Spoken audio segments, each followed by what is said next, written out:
Good evening, this is Ben. I have a hood on tonight because I haven't been running the heat. It's a little bit chilly in the house. I want to respond to a video by Onison. I don't know the correct pronunciation. Onison, I guess, like Onison would probably be phonetically right. Anyway, the video is called God Damns You.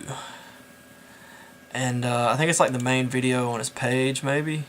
But anyway, the issue that I'm responding to in the video is the problem of evil and suffering. He just brought in the idea that God, allows little girls to get raped, and how is this a good God that allows things like that to happen? I mean, if you allowed that to happen, I mean, I don't know if he really said this, but just to kind of expound on what he was saying, just to kind of put it in as strictly clear as terms as possible. If you allowed that to happen, we would think you were immoral. So how could God be moral for allowing it to happen?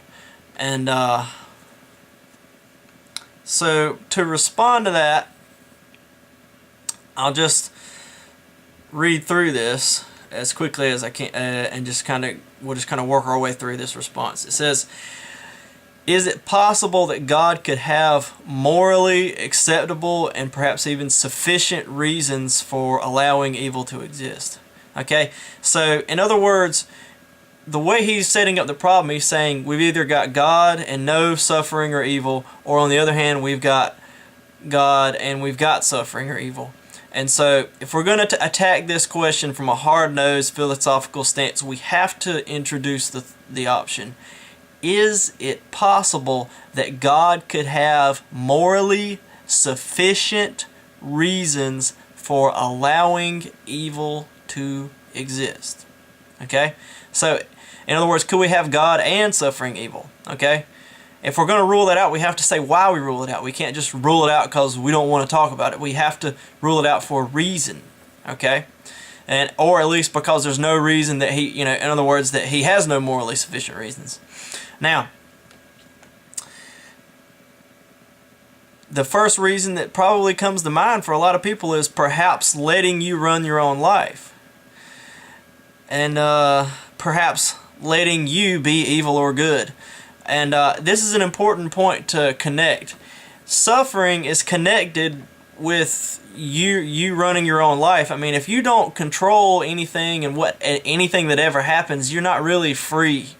So it's kind of, in other words, if you want to kill someone and God gives you the freedom to want to, but he doesn't give you the freedom to get away with it, you're not really free to do what you want. You're still controlled. So in other words, perhaps, letting you have control of your own life and letting you have some control over your world and everybody having some control. Perhaps that is a morally sufficient reason. Human freedom, and the important thing to understand is that if you don't have control over anything, you don't really have any freedom. At the very least, you have to control what you think. So in other words, understand freedom always implies control of something. Okay? Now, I think that's a morally sufficient reason, but what strikes me as odd is why do atheists place so much importance on the freedom to believe what you want, but then their favorite reason to reject God is that he isn't here taking away that freedom? I mean, if there's one thing that atheism values, it's the freedom to disagree and the freedom to not bow down to what other people are trying to force you to think. But then their number one reason that they reject God is that he's not forcing everyone to believe in him and forcing everyone to do everything right all the time.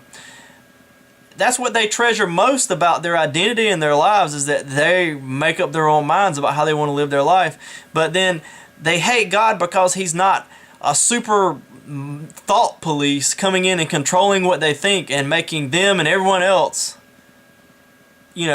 think what he wants to think. That would be an atrocious God. But they say he's evil for not doing that. Okay? I mean, by atrocious, I mean a horribly malevolent God who hates the idea of you having a life at all. Anyway, yeah, they're claiming that God should be their omnipotent dictator. They don't want just, God. They want this super, they want a dictatorial, totalitarian government.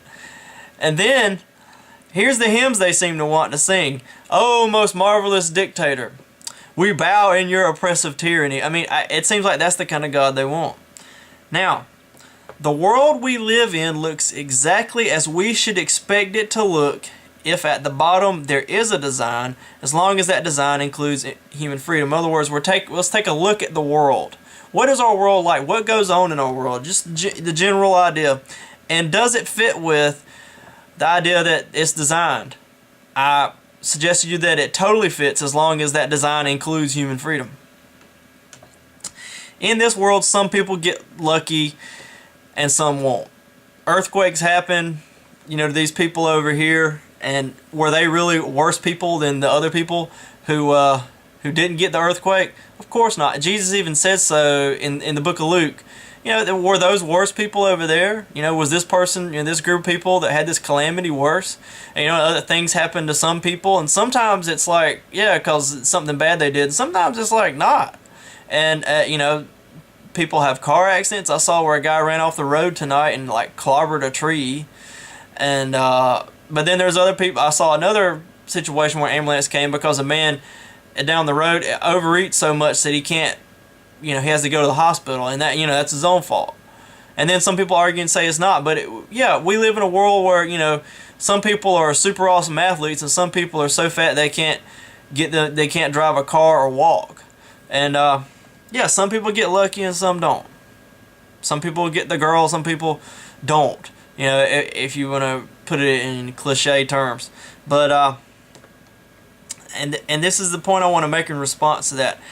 But if we all only ever got what we deserved for our actions, no person anywhere would really be free. And this is an important point to keep in mind. If you and I and everyone immediately got payment, in other words, if you lit someone's house on fire and then you immediately got on fire, your house burned up, or if you cut someone's finger off and your finger disappeared, or if you said something mean and then immediately someone said something mean to you, and if you had instant payback where the only bad things that ever happened to you were exactly what you did to someone else, well, what would happen? No one would ever, do anything wrong. The only world where free people can really exist is a world where people don't always get their just desserts. Freedom means, that you get away with stuff, at least for a little while. And that's why in the Bible we have this biblical concept of payment comes later. Right now, y'all are free. Some people get lucky, some don't. It's not always the bad people that, get punished. Sometimes bad people win. Sometimes bad people do bad. And, it's not really justice right now. But that's what creates a world of freedom, where people, have the freedom to do what they think is right or what they think ought to be done, not necessarily, thinking about what they're going to get out of it. And it's like a person who, we live in a world where, I was going to give some examples, but that I think that'll be enough. I hope that this has been insightful or helpful to someone. God bless. Night.